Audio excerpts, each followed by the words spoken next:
الصلاة والسلام علیکہ یا رسول اللہ وعلی آلک و اصحابک یا حبیب اللہ۔ اللہ رب العالمین کے کروڑوں احسان ہیں کہ اللہ نے ہمیں رمضان المبارک کا بابرکت مہینہ عطا کیا اور روزے رکھنے کی توفیق عطا فرمائی۔ اللہ کا احسان ہے، اور اس پروردگار عالم سے امید ہے کہ آئندہ سال بھی ہمیں حضور کے صدقہ یہ ماہ مبارک، یہ برکت والا مہینہ عطا فرمائے گا۔ آج میں آپ کے سامنے روزہ رکھنے کی حوالے سے کہ اللہ رب العالمین روزے دار پر کتنی کرم نوازی فرماتا ہے، یہ بخاری شریف اور مسلم شریف کے حوالے سے عرض کروں گا۔ اللہ رب العالمین سے دعا ہے کہ مجھے حق کہنے کی توفیق عطا فرمائے۔ پیارے دوستو، جب ہم کوئی نیکی کرتے ہیں تو اللہ رب العالمین نے حضور کے صدقے ہم پر کرم نوازی فرماتا ہے۔ ہم نیکی ایک کرتے ہیں، لیکن اللہ فرماتا ہے من جاء بالحسنۃ فلہ عشر امثالھا۔ جب ایک نیکی کرتے ہو تو اس کے بدلے حضور کے صدقے، حضور کی امت پر اللہ رب العالمین یہ کرم نوازی فرماتا ہے کہ ایک نیکی کرتا ہے امت محمدی کا تو اس کو 10 نیکیوں کا ثواب ملتا ہے۔ اور سورہ بقرہ تیسرا سپارے میں اللہ فرماتا ہے مثل الذین کمثل حبۃ انبتت 7 سنابل فی کل سنبلۃ 100 حبۃ واللہ یضاعف لمن یشاء۔ سبحان اللہ۔ اللہ فرماتا ہے اس کی مثال ایسی ہے نیکی کی کہ نیکی میں خلوص بڑھ جاتا ہے، اللہ کی رضا بڑھ جاتی ہے۔ اللہ کی رضا کے لیے جب بندہ نیکی کرتا ہے تو اس کی مثال ایسے ہے کہ جیسے ایک کسان، ایک زمیندار ایک بیج بوتا ہے نا، تو اس میں سے 7 بالی نکلتی ہے۔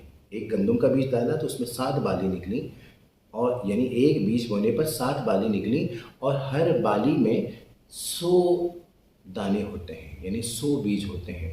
اللہ فرماتا ہے کہ ایک نیکی کرو گے، اگر نیکی خالص اللہ کی رضا کے لیے ہوگی تو اس کا بدلہ یہ ہوگا کہ ایک نیکی کے بدلے 700 نیکیاں ملیں گی۔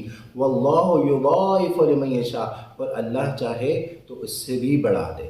یہ کملی والے کا صدقہ ہے، یہ آقا علیہ الصلوۃ والسلام کے صدقہ ہے۔ اور یاد رکھیے حدیث شریف میں آتا ہے کہ جب کوئی نیکی کرتا ہے تو اللہ رب العالمین نے 2 فرشتے مختص کیے ہیں کہ وہ نیکی لکھیں۔ ایک نیکی لکھتا ہے، ایک بدی لکھتا ہے۔ ایک سیدھے کندھے پر کرامن ہے، جب ہم نیکی لکھتے ہیں تو وہ جانتا ہے یہ کیا نیکی کی ہے اور اللہ کے حکم سے اس کا اجر کیا لکھنا ہے۔ کاتبین الٹے کندھے پر ہیں، وہ ساتھ ساتھ ہوتے ہیں۔ جب کوئی ہم گناہ کرتے ہیں تو وہ گناہ لکھتے ہیں کہ گناہ کیا کیا ہے اور اس کا بدلہ کیا کرنا ہے۔ ہم ایک نیکی کی 10 گنا ثواب ملا، اور ایک گناہ کیا تو ایک گناہ کا ثواب، ایک گناہ لکھا جائے گا، 10 جو ہے وہ گناہ نہیں لکھا جائے گا۔ یہ کملی والے کا صدقہ ہے۔ اور اگر ایک نیکی کی اور وہ خالص نیکی اللہ کی رضا کے لیے تو اس سے 700 نیکی ملیں گی یا اس سے بھی زیادہ نیکی ملیں گی، وہ اللہ جانے اور اللہ کا رسول جانے۔ اب روزے کا بدلہ کیا ملے گا؟ 10 نیکی ملیں گے یا 700 ملیں گے یا اس سے زیادہ ملیں گی؟ آقا علیہ الصلوۃ والسلام فرماتے ہیں، بخاری شریف میں بھی ہے اور مسلم شریف میں بھی ہے، آقا علیہ الصلوۃ والسلام فرماتے ہیں کہ اللہ رب العالمین فرماتا ہے کہ الصوم لی، روزہ میرے لیے ہے، وانا اجزی بہ، اس کا بدلہ میں خود دینے والا۔ یعنی اللہ نے نہیں بتایا کہ کتنا دے گا، وہ اللہ روزے کا بدلہ اللہ جو دے گا وہ اللہ جانے، اللہ کا رسول جانے۔ مطلب یہ ہے کہ اگر کوئی عام نیکی کرتے ہیں یا کوئی بھی نیکی کرتے ہیں، نیکی عام نہیں ہوتی، جو بھی نیکی ہم کرتے ہیں تو یہ کرامن کو پتہ ہوتا ہے کہ اس کا بدلہ کیا دینا ہے۔ اللہ رب العالمین نے کرامن سے بھی چھپا لیا کہ میں اپنے بندے کو میں اس کا اجر میں خود دوں گا، وہ اللہ جانتا ہے، وہ اللہ کا رسول بہتر جانتا ہے۔ پیارے دوستو، محدثین کرام یہ فرماتے ہیں اس کی ایک حکمت، ایک وجہ یہ بھی ہے کہ جب ہم کوئی بھی نیکی کرتے ہیں نا، وہ لوگوں کو پتہ چلتا ہے۔ یعنی ہم نماز پڑھ رہے ہیں، دیکھنے والا دیکھتا ہے کہ یہ نماز پڑھ رہا ہے، اس کو پتہ ہے یہ نماز پڑھ رہا ہے، یہ نیکی چھپی بھی نہیں ہے۔ ہم اگر حج کرتے ہیں، طواف کرتے ہیں، حج کا کوئی رکن کرتے ہیں، دیکھنے والے دوسرا بھی جانتا ہے کہ یہ حج کر رہا ہے۔ ہم زکوٰۃ دیتے ہیں، ہم صدقہ کرتے ہیں تو لینے والے کو پتہ ہے کہ یہ دینے والا صدقہ کر رہا ہے یا اس کو یہ نیکی کر رہا ہے، لینے والا بھی جانتا ہے۔ لیکن روزہ ایک ایسا عمل ہے جو اللہ جانتا ہے اور اللہ کا بندہ جانتا ہے، کسی کو نہیں پتہ۔ تو یہ روزہ خالصتاً اللہ کے لیے ہوتا ہے، یعنی اس کا کسی اور کو نہیں پتہ چلتا۔ تو اللہ رب العالمین اس روزے کا جو روزے کی وجہ سے جو کرم نوازی فرماتا ہے وہ یہ فرماتا ہے کہ کرامن کو بھی نہیں پتہ چلے، اور اللہ رب العالمین اس کرم نوازی کی برسات قیامت کے دن، حشر کے دن جتنا عطا فرمائے گا وہ کسی کو بھی نہیں پتہ چلے گا۔ حدیث شریف میں آتا ہے، عارفین یہ کہتے ہیں کہ اللہ رب العالمین فرماتا ہے کہ الصوم لی، روزہ میرے لیے، وانا اجزا بھی، میں خود اس کا بدلہ ہوں۔ تو پتہ ہی چلا ہے کہ جب بندہ روزہ رکھتا ہے تو روزہ رکھنے سے رب مل جاتا ہے، اور جس کا رب ہے اس کا سب ہے۔ بلا تمثیل ایک واقعہ میں عرض کرتا ہوں، محمود و ایاس کا۔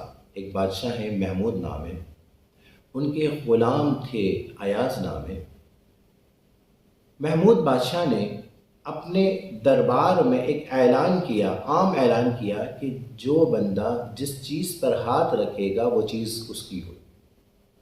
وزیر بھی بھاگ رہے ہیں، مشیر بھی بھاگ رہے ہیں، غلام بھی بھاگ رہے ہیں، درباری بھی بھاگ رہے ہیں، ہر بندہ کوشش کر رہا ہے کہ قیمتی چیز پر ہاتھ رکھ لے۔ کوئی سونے پر ہاتھ رکھ رہا ہے، کوئی ہیرے پر ہاتھ رکھ رہا ہے، کوئی فانوس پر ہاتھ رکھ رہا ہے، کوئی قیمتی چیز پر ہاتھ رکھ رہا ہے، لیکن ایاز غلام برابر میں کھڑا ہوا ہے۔ تو محمود نے کہا کہ کیا تم نے میرا اعلان نہیں سنا؟ کہ جی بادشاہ سلامت، میں نے سنا ہے۔ تو محمود نے پھر اس کو ریپیٹ کیا کہ میں نے یہ اعلان کیا ہے کہ جو شخص جس چیز پر ہاتھ رکھے گا اس کا ہو جائے گا۔ کہ جی بادشاہ سلامت، میں نے سن لیا ہے۔ تو کہنے لگے تمہیں کچھ نہیں چاہیے؟ تو ایاس نے کہا جی بادشاہ سلامت، مجھے جو چاہیے نا وہ میں نے اس پر ہاتھ رکھ لیا ہے۔ تو محمود نے جب دیکھا تو دیکھا کہ بادشاہ محمود پر ایاز نے ہاتھ رکھا ہوا ہے۔ سبحان اللہ۔ اس سے کیا مراد ہے؟ اس سے مراد یہ ہے، اس کو پتا ہے کہ بادشاہ مل گیا تو سب مل گیا۔